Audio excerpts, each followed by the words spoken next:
que vamos a orar. Es una alegría ver a varios hermanos conocidos, especiales para nosotros, así que vamos a darle la gloria al Señor a través de este tiempo en oración. Oremos. Amado Padre Celestial, Señor, venimos delante de tu presencia en el nombre de Jesús, porque solo a través de Él, Señor, tenemos entrada a tu gloria, Señor, a tu presencia santa, justa y recta, Señor, porque Él es el medio que tú mandaste, Señor, para que podamos, Señor, ver tu rostro. Él caminó esta tierra para mostrarnos tus caminos, mostrarnos tu verdad, Señor, y lo reconocemos como el único Rey y Señor. Lo bendecimos, lo adoramos, Señor, junto con todos los ángeles del cielo, Señor. Confesamos que Jesús es Señor para gloria tuya, Señor. Te doy gracias, Padre, por la oportunidad de hablar de ti, Señor, regocijarnos en las verdades de tu persona, de tu carácter, de tu presencia, Señor. Bendice este tiempo, Señor, recíbelo como una ofrenda de alabanza para tu nombre, Señor. Gracias por los hermanos que han podido venir, te rogamos por los que vienen en camino y los que nos escucharán, Señor, a través de los medios sociales, Señor, que tu nombre sea levantado en alto, Señor, exaltado sobre todo principado, sobre toda potestad, sobre todo sistema, Señor. Tu supremacía, Señor, es grande, Señor. Te alabamos, te bendecimos en el nombre de Jesús. Amén, amén. Bien, hermanos, tenemos una hojita, como siempre, guárdenla, vamos a seguir añadiendo más de acuerdo a que avancemos en esta clase, y vamos a definir el nombre de nuestro grupo. Va a ser En Cristo, ¿verdad? La palabra en, según el diccionario de la lengua española, en es una preposición. ¿Qué es una preposición? Preposición es parte invariable de una oración cuyo oficio es indicar el régimen o la relación entre sí, que tienen entre sí dos palabras. Es la relación de una palabra con otra invariable. Noten esa palabra que no se mantiene constante. En, constancia, permanencia, la relación de una cosa con otra. Estamos hablando en Cristo, una relación permanente, una relación invariable de nosotros con Él. Ahora, esta preposición indica en qué lugar, tiempo o modo se determinan las acciones de los verbos a que se refiere. Por ejemplo, en casa, en 2 minutos. En casa, lugar, en 2 minutos, tiempo. En otras palabras, cuando decimos estoy en Cristo, no importa, está hablando del lugar o del tiempo.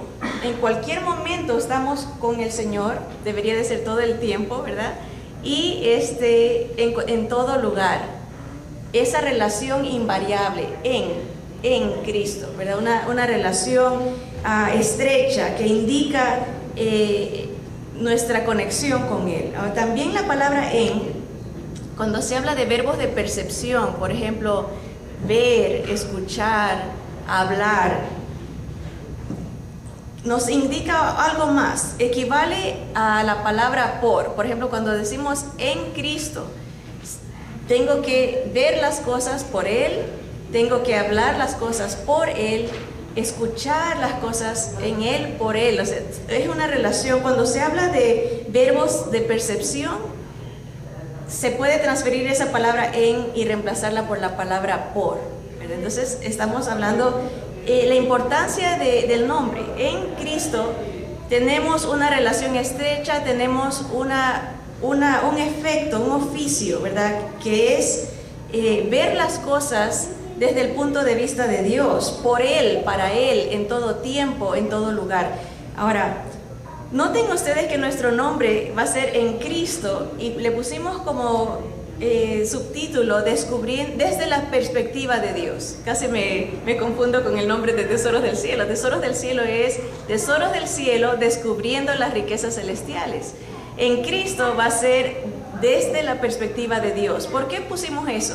Porque mucha gente cree en un Cristo desde la perspectiva humana, ¿verdad? Cómo lo acomoda a su manera de ser, a su manera de vivir, en Cristo humanamente. El mismo Señor dijo, vendrán muchos Cristos, vendrán mucha gente en mi nombre, ¿verdad? Pero no serán el Cristo verdadero. Entonces queremos ver al Cristo desde la perspectiva de Dios, cómo se revela Él a nosotros. Entonces tengan presente la palabra en la relación, en todo tiempo, en todo lugar, que es una causa, que es Jesús. Ahora vamos a analizar la palabra Cristo.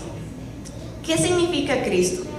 Mucha gente usa esta palabra después del nombre de Jesús, ¿verdad? Lo usan como que si fuera un apellido. Se habla de Jesucristo, ¿verdad? Pero no es así. La palabra Cristo viene de una palabra griega que quiere decir ungido, que es la misma palabra que en hebreo se diría Mesías o en inglés anointed, ¿verdad? El Cristo, el ungido de Dios. ¿Y qué significa ungir y para qué se hacía en Israel? Bueno, en tiempos bíblicos, los hebreos y algunos otros pueblos ungían ceremonialmente a sus gobernantes. Este acto constituía la confirmación de su nombramiento oficial. O sea, vamos a seguir leyendo, estamos en la parte de la mitad de la página. El ungimiento consistía en derramamiento de aceite sobre la cabeza de alguien que había sido escogido para hacer cualquiera de estos tres oficios: rey, sacerdote o profeta.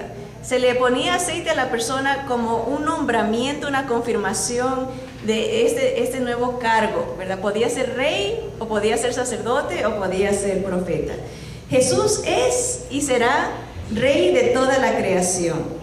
Jesús es y será sacerdote perfecto, que con un solo sacrificio, esto es el de su cuerpo, pudo salvarnos. Jesús es y será el profeta, portavoz encarnado, la palabra viviente de la verdad y voluntad de Dios. Jesús fue ungido por su Padre, fue consagrado, confirmado por medio del ungimiento con el Espíritu Santo, quien es simbólicamente representado por el aceite.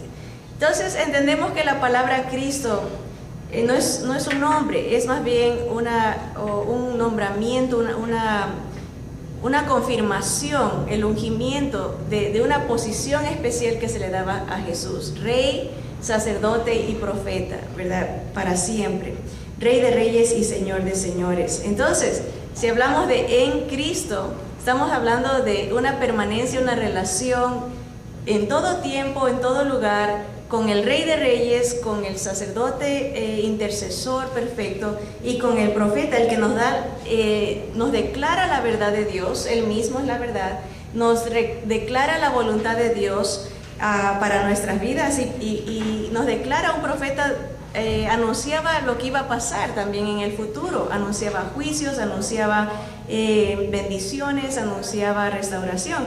Y el Señor Jesús vino a anunciar eso, lo que iba a pasar al fin. Él dijo: yo os anuncio desde el principio lo que va a suceder, para que cuando pase sepáis que yo soy. Isaías nos dice eso. Entonces vamos a leer algunos versículos que hablan de la palabra conjunta en Cristo. Empecemos con Romanos 3:24. Estaba viendo que en las Escrituras hay más de 200 ocasiones en que se nombra al Señor en esta posición, en Cristo. Hay exactamente más de 240 versículos que hablan de en Cristo, ¿verdad? Y tantos, ¿verdad? Qué tanta riqueza de enseñanza. Y ahora, obviamente, por el tiempo nomás vamos a ver como 7 o 10 porciones bíblicas, pero Romanos 3:24 dice: siendo justificados gratuitamente por su gracia, mediante la redención que es en Cristo Jesús. Gratuitamente el Señor nos cubre, nos justifica, nos declara justos por la redención. Redención quiere decir la palabra comprar. Él nos compra a través de su sangre, ¿verdad? Del mundo, de Satanás. Ya no somos de pertenencia del enemigo, porque en Cristo podemos tener gratuitamente esta redención, esta justificación, ser declarados perfectos delante de Dios. Obviamente no lo somos aquí hasta que el Señor nos lleve, pero sí delante de Dios por Cristo tenemos esa posición de justos por Jesús. Entonces aquí vemos uno de los grandes privilegios en Cristo que tenemos de encontrar perdón y encontrar justificación, redención, ser parte de la familia del Señor. Romanos 12:5 dice: así nosotros, siendo muchos, somos un cuerpo en Cristo y todos miembros los unos de los otros. En Cristo somos una familia, ¿verdad? Una familia, tanto judíos como gentiles, podemos ser uno, ¿verdad? Y gentiles de diferentes trasfondos, ¿verdad? Precisamente en el grupo tenemos hermanos de México, hermanos de Perú, hermanos de Colombia, hermanos de Ecuador, hermanos de aquí, de diferentes nacionalidades. Por el internet hay hermanos de diferentes nacionalidades, españoles, argentinos, ¿verdad? Que en Cristo somos uno, ¿verdad? Imagínense todo lo que se logra a través de esta presencia del Señor en nosotros. Romanos 8:1 y 2 dice: ahora pues ninguna condenación hay para los que están en Cristo Jesús, los que no andan conforme a la carne, sino conforme al Espíritu. La presencia del Rey, la presencia de este sumo sacerdote, estar en Cristo nos libra de una condenación, de un castigo eterno, ¿verdad? Me gustó ayer precisamente un pastor escuchaba un devocional. Decía, mucha gente cree que Jesús nomás salva de la condenación, pero nos enseñó varios versículos que hablan que Jesús nos libra de una generación perversa. El Señor nos libra de las obras de la carne. El Señor nos libra de la muerte. Hay muchos en este paquete de regalo que dice aquí que no hay ninguna condenación. Esa palabra abarca mucho para nuestro manera de vivir, ¿verdad? Vivir en victoria, vivir en Cristo. Ahora sigue el versículo y dice el versículo 2: porque la ley del Espíritu de vida en Cristo Jesús me ha librado de la ley del pecado y de la muerte. Ahí están las dos cosas, el poder del pecado y la muerte, que son tremendamente poderosas, ¿verdad? Todos estamos bajo estas dos leyes cuando estamos sin Cristo, la ley del pecado y de la muerte, ¿verdad? Con Cristo tenemos poder para vencer tanto el pecado y la muerte, obviamente en un proceso, ¿no?, que se llama de santificación.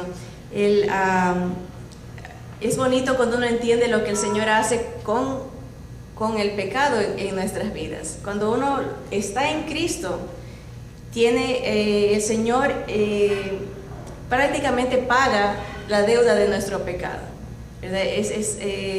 Termina con la deuda, la paga está hecha completa. En el momento que uno está en Cristo, Él lidia con esa deuda, dice, la paga está hecha completa. Entonces paga la deuda en el momento que uno cree en Cristo, en el pasado. En el presente, Él nos va ayudando a librarnos del poder del pecado. Cada día es una lucha constante. Pero en el futuro, Él nos va a librar de la presencia del pecado. Entonces paga la deuda del pecado, nos da poder sobre el pecado y algún día nos librará de la presencia del pecado. Eso es lo que dice el Señor. Nos ha librado en Cristo, somos librados de la ley del pecado y de la muerte. Versículo 38 dice: por lo cual estoy seguro de que ni la muerte, ni la vida, ni ángeles, ni principados, ni potestades, ni lo presente, ni lo porvenir, ni lo alto, ni lo profundo, ni ninguna otra cosa creada nos podrá separar del amor de Dios que es en Cristo Jesús, Señor nuestro. ¿Ven? Todo el poder que hay en Jesús, ¿verdad? Ni la muerte, ni la vida, nada de lo presente, ninguna circunstancia, ningún sufrimiento, nada nos puede separar del amor que es en Jesús, a Jesucristo, en Cristo Jesús, Señor nuestro.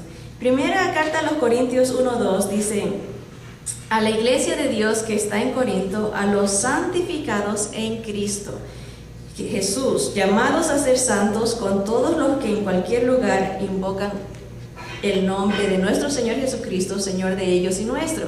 Aquí vemos otra cosa más que nos da el Señor, que es separarnos para Él, para su gloria, ¿verdad? Darnos un estatus diferente, ya no somos del mundo, ¿verdad? Entonces vamos viendo bastantes cosas: justificados, perdonados, redimidos. En Cristo Jesús somos uno, en Cristo Jesús tenemos poder sobre el pecado, en Cristo Jesús tenemos poder sobre la muerte, en Cristo Jesús tenemos el amor de Dios, en Cristo Jesús somos separados para Él. Primera los Corintios 1:30 dice: mas por Él estáis vosotros en Cristo Jesús, el cual nos ha sido hecho por Dios sabiduría, justificación, santificación y redención.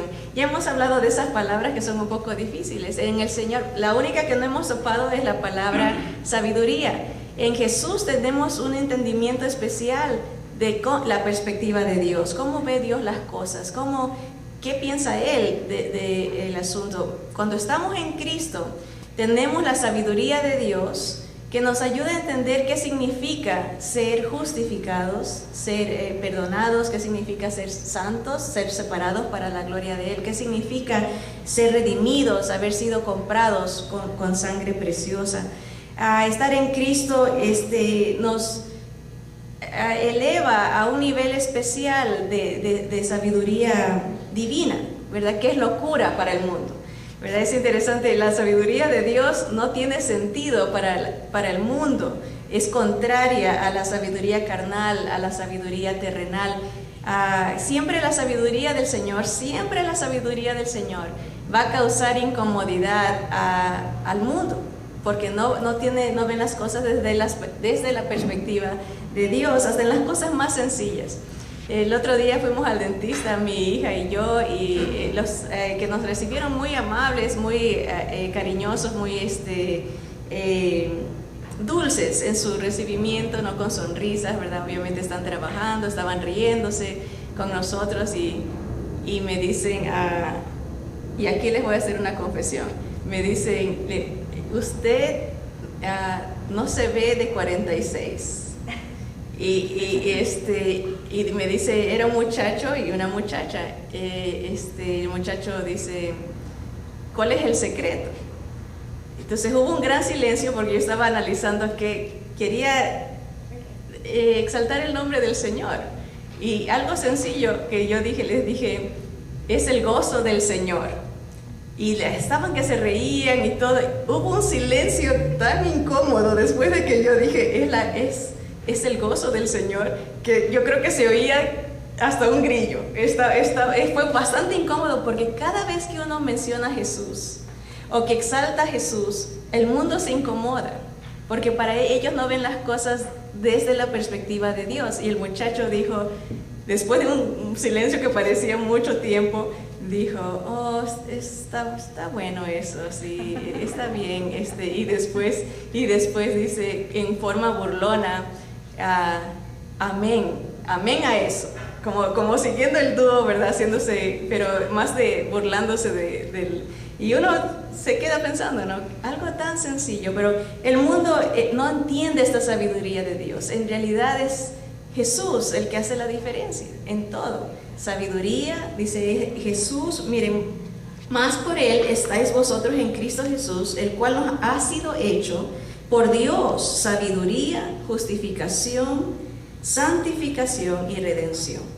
Primera los Corintios 15, 20 y 26 dice: mas ahora Cristo ha resucitado de los muertos, primicia de los que durmieron es hecho, porque por cuanto la muerte entró por un hombre, también por un hombre la resurrección de los muertos. Porque así como en Adán todos mueren, también en Cristo todos serán vivificados. Todos van a vivir, pero cada uno en su debido orden. Cristo las primicias, el primero, luego los que son de Cristo en su venida, luego el fin, cuando entregue el reino al Dios y Padre, cuando haya suprimido todo dominio, toda autoridad y potencia. Porque preciso es que Él reine hasta que haya puesto a todos sus enemigos debajo de sus pies, y el postrer enemigo que será destruido es la muerte.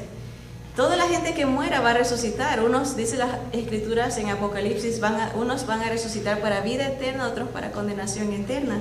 El Señor es necesario que reine, Cristo, el Rey, hasta que ponga a todos sus enemigos por estrado de sus pies. Si leemos estos versículos buscando la definición de Cristo, En Cristo el Rey, en Cristo el sacerdote, en Cristo el profeta de Dios, el ungido de Dios, el escogido de Dios, tenemos todas estas bendiciones.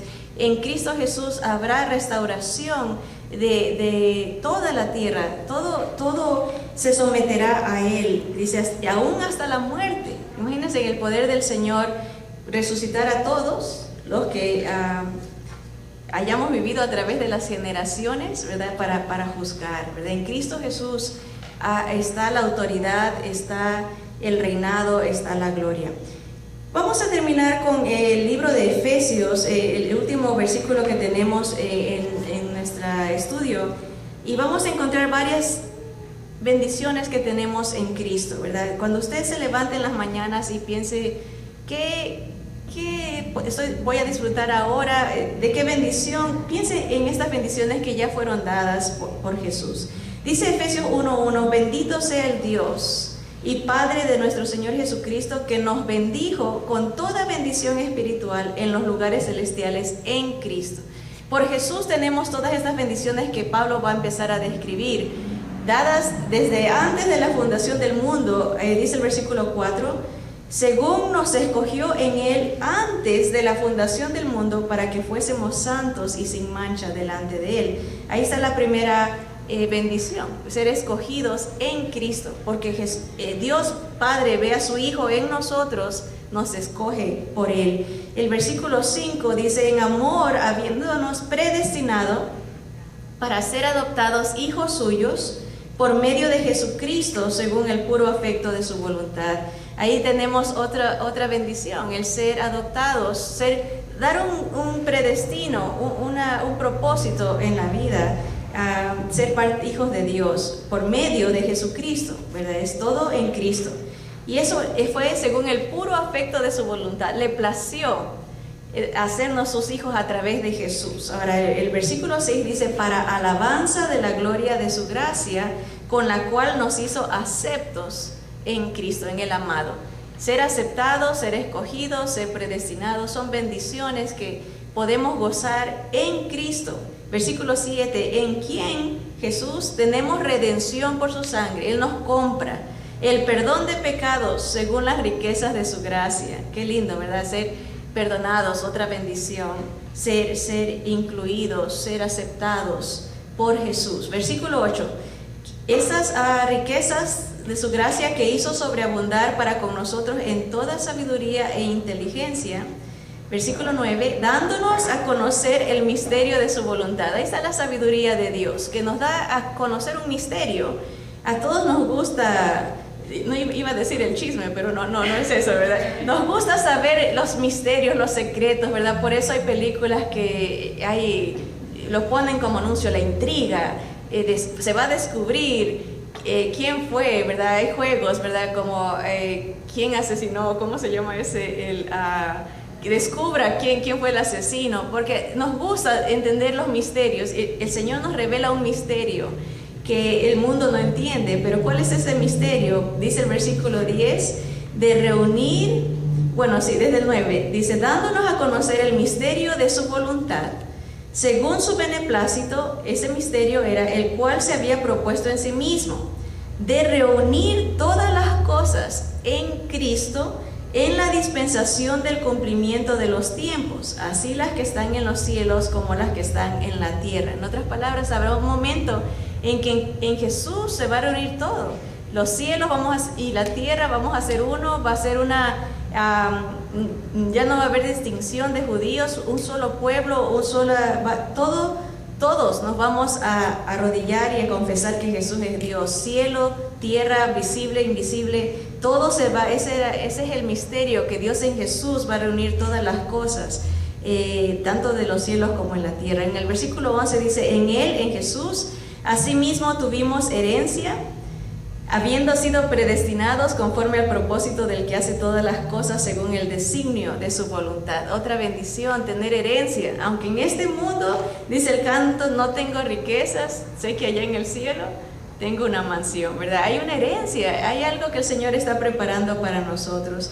Versículo 12 dice, a fin de que seamos para alabanza de su gloria.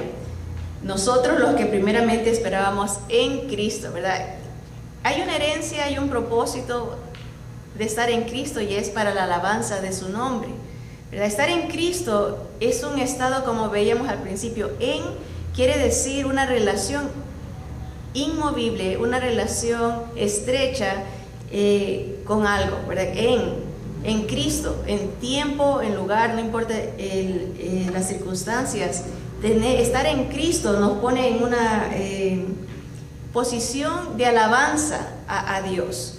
Por eso cuando nos levantamos, todo lo que hacemos, lo que pensamos, lo que decimos, las motivaciones, si están en Cristo, van a traer alabanza para su gloria. La alabanza de su gloria, dice, nosotros los que primeramente esperábamos en Cristo. Versículo 13. En Él, en Jesús, también vosotros, habiendo oído la palabra de verdad, el evangelio de vuestra salvación, y habiendo creído en Él, fuisteis sellados con el Espíritu Santo de la promesa. Esa es otra bendición, tener al Espíritu de Dios en nosotros, ser sellados. Y versículo 14 dice que es las arras de nuestra herencia hasta la redención de la posesión adquirida para alabanza de su gloria. Este versículo es un poco complicado, ¿verdad? Pero vamos a explicarlo. Las arras. En nuestra traducción hispana, latina, español, se usa esa palabra arras, que es un anillo, ¿verdad? Dice que el Señor nos sella con su Espíritu, que es las arras, es el anillo. El Espíritu Santo es el anillo que Jesús, el novio, el esposo amante, da a su novia, a la iglesia, ¿verdad? Ahora, en la versión en inglés, esa palabra arras, si lee una Biblia en inglés, va a decir que es la garantía. El Espíritu Santo es la garantía, es lo que Dios, es un depósito que nos da como para asegurar que Él viene por su novia, ¿verdad? Obviamente, el que tiene el arras, el anillo del Espíritu Santo, el Señor dice, hay un proceso en esta aceptación, como cualquier boda, ¿verdad? Es lindo cuando se escuchan las declaraciones de un novio o una novia y viceversa, ¿no? Te amaré en abundancia, en necesidad, en salud, en enfermedad. Te voy a amar en las buenas y en las malas, ¿verdad? Y termina esa declaración diciendo hasta que la muerte nos separe, y se da la garantía de esa promesa, ¿verdad? El Señor también nos da esa garantía, la presencia del Espíritu Santo a su novia, pero hay un proceso, ¿verdad? Dice, habiendo oído la palabra de verdad, el evangelio de vuestra salvación, y creído en vuestro corazón, ¿verdad? Se escucha el evangelio, estas buenas noticias en Jesús, se lo cree, y entonces el Señor nos da el anillo, que es el arras de nuestra herencia. Ahora, la única diferencia en esa declaración de amor que el Señor nos hace es que el hombre le dice a la mujer y la mujer al hombre hasta que la muerte nos separe, pero con el Señor Él nos dice hasta que la muerte nos una, ¿verdad? Vamos a estar para siempre con Él, ¿verdad? Así que en este capítulo de Efesios encontramos tantas bendiciones en Cristo.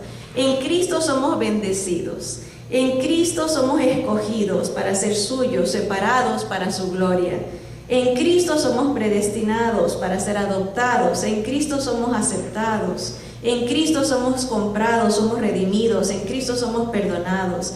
En Cristo somos iluminados. Este misterio se nos revela. En Cristo recibimos herencia. En Cristo tenemos un propósito. En Cristo somos sellados, ¿verdad? Y el versículo 13 nos abre los ojos a cómo podemos estar en Cristo, ¿verdad? Es importante estar en Cristo porque ninguna condenación hay para los que están en Cristo. La pregunta es, ¿estamos en Cristo?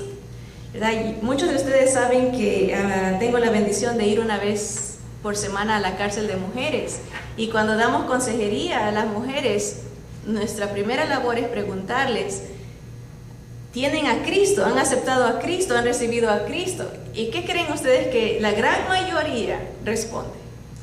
La gran mayoría responde, yo iba a la iglesia. La gran mayoría responde, sí he repetido la oración. La gran mayoría responde, mi abuelita me enseñaba de Dios e iba a la iglesia con ella. La gran mayoría responde, yo he pasado al altar. Y eso no es indicativo de estar en Cristo. En Cristo no es repetir una oración. En Cristo no es pasar adelante levantando la mano. Ese método se inventó a principios del siglo XX. Un pastor lo consideró una táctica muy apropiada para identificar decisiones. Muchos de los pastores de esa época estaban en desacuerdo con este nuevo método de pedir a la gente que levante la mano y que pase adelante, porque correctamente los pastores consideraban que eso podría causar una falsa conversión, de que alguien piense que está en Cristo nomás porque levanta la mano, o nomás porque pasa adelante, o nomás porque va a la iglesia, sin entender qué significa estar en Cristo. Y un error tan grande para un ministro, un líder o un evangelista, una persona que enseña, un maestro, es hacerle pensar a alguien que se va a ir al cielo cuando no se va a ir. Es en realidad una doctrina de demonios decirle a alguien, nomás levanta la mano, repite esta oración y te vas a ir al cielo, porque eso no es de estar en Cristo. Por eso mucha gente, uno dice, ¿por qué la gente se desvía? Si crecieron en la iglesia, si escucharon el evangelio, porque mucha gente cree que está salvo o cree que está en Cristo nomás porque siguió ese método. Y el Señor nos dice, mira, estar en Cristo es recibir el evangelio, que es creer que solo Jesús nos salva. No hay nada que nosotros podamos agregar, no son nuestras obras, no son nuestra fidelidad, no, nosotros somos indignos delante de Dios porque hemos pecado. Y creer que en esa verdad, porque hay muchos tipos de fe. Hay fe temporal, gente que, los mismos ejemplos de las mujeres de la cárcel, creen, alzan la mano o dicen yo creo en Jesús, salen de la cárcel y ¿qué creen que pasa? Vuelven otra vez a las drogas, vuelven otra vez al mundo, porque no están en Cristo. El que está en Cristo dice, nueva criatura es. Las cosas viejas pasaron y aquí todas son hechas nuevas, no por nuestro esfuerzo. Es por la presencia del Espíritu Santo en nosotros, un nuevo pensar, un nuevo propósito, porque vivimos, respiramos por Cristo, en Él y para Él, por Él, en Él, ¿verdad? Entonces, el versículo 13 nos explica eso, es creer, oír el Evangelio, creerlo, ¿verdad? No necesariamente intelectualmente nomás. Los demonios también creen, dicen las Escrituras, y tiemblan. Muchos demonios tienen más fe que muchos humanos, porque el demonio sabe quién es Jesús y sabe que Él es Rey, sabe que es Señor de señores, sabe que es el único intercesor. Aunque no van a ser salvos, ellos creen y saben que esto es verdad. Y el Señor dice, tienes que creer es constante, activo, ¿verdad? Estar en Cristo en todo tiempo, en todo momento. Este versículo 13 nos abre los ojos a cómo podemos estar en Cristo y recibir todas estas promesas. Todas las bendiciones anteriores en Cristo son dadas por medio de la fe, de creer en Jesús como nuestro Cristo, creer en Jesús como nuestro Rey, creer en Jesús como nuestro Señor. Mucha gente quiere a Jesús el Salvador, pero no quieren a Jesús el Rey. No quieren a Jesús el Señor de señores y dueño de nuestras vidas, el que nos compró, somos de Él. Quieren nomás el beneficio de ser salvos, pero no quieren el compromiso de verdaderamente reconocer a Jesús como el Rey, el Señor. Se reciben estas bendiciones con la garantía de la presencia del Espíritu de Cristo en nuestras vidas, quien es el único que nos puede dar una vida nueva donde reine Jesús. El Espíritu Santo nos ayuda a permitir que Jesús reine. El Espíritu Santo nos permite que sea una vida donde mande Jesús. El Espíritu Santo nos permite que tengamos una vida donde guíe Jesús, donde enseñe Jesús, donde Jesús sea el único Salvador, el único Rey. el único sacerdote y profeta. Estar en Cristo, estar con el Rey de Reyes, siguiendo su palabra, buscando su voluntad, sometiéndose a su reinado, a su señorío, a su supremacía, a su poder, a su guianza, ¿verdad? Por eso Pablo nos enseña que para él el vivir era Cristo, el morir era ganancia, ¿verdad? Estar en Cristo hace la diferencia entre la condenación y la salvación, ¿verdad? Hace la diferencia entre vivir para Él y vivir contra Él, ¿verdad? Estar en Cristo es un llamado a que examinemos nuestro corazón, examinemos nuestro compromiso. ¿Estamos en Cristo o solamente queremos al Salvador? Es mi deseo que día a día, ¿verdad?, hagamos un análisis y analicemos nuestra relación con este Cristo que vino a morir por nosotros y merece toda la gloria, toda la alabanza, todo el honor, desde ahora y para siempre. Amén. Vamos a orar. Señor, te damos gracias porque tu palabra es hermosa, Señor, es luz a nuestro camino, esa lumbrera, Señor, que nos permite corregir, Señor, como dice tu palabra, con qué podemos limpiar nuestro camino, con qué limpia el joven su camino, con guardar tu palabra, con ver la sabiduría, la verdad que emana de tu voz. Tú dijiste que eras la verdad y la vida, y el que está en esa verdad es libre. Libre para adorarte, libre para, Señor, honrarte con su proceder, honrarte con sus decisiones, honrarte con sus pensamientos. Señor, queremos estar en ti, Rey Jesús, en ti, Santo Sacerdote, intercesor nuestro, Señor. Queremos estar en ti, Señor, para traer este propósito que tú tenías desde antes de la fundación del mundo, que seamos para la gloria de la alabanza de tu gracia, Señor. Es por tu gracia que estamos aquí, Señor, y te bendecimos porque tú nos hiciste para tu gloria, Señor. Y aquí estamos, Señor. Perdónanos, límpianos, Señor, de la influencia del mundo, Señor. Ayúdanos, Señor, a caminar en Cristo, nuestro Rey y Señor. Padre, recibe tú la gloria en nuestras vidas desde ahora y para siempre. En el nombre de Jesús. Amén.